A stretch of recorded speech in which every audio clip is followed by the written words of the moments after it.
керек болсо адам баласы ибадат кылганга дагы сабырдуулук керек экен да. Сабырың болбосо ибадат кыла албайт экенсиң. Ошондой бекем калуу сабырдуулук менен чыкпасаң жумага да келе албайсың. Шылтоо толтура. Жумуш бар эле, той бар эле, башка бар эле деген шылтоону шайтан азгырып мээге алып келе берет. Ошолордун баардыгын жеңүү өзүнчө чоң бир сабырдуулук да. Жок, мусулман жума окуш керек, барышым керек, аткарышым керек дегендей бекем болуш керек.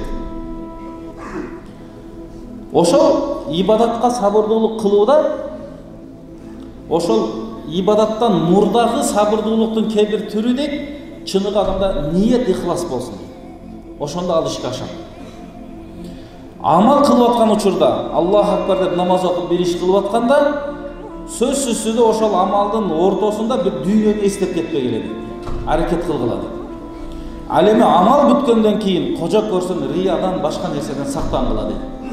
Мына ушул ибадатка бекем сабыр болуунун бакыт шарттары ушул деп алымдарыбыз айтат.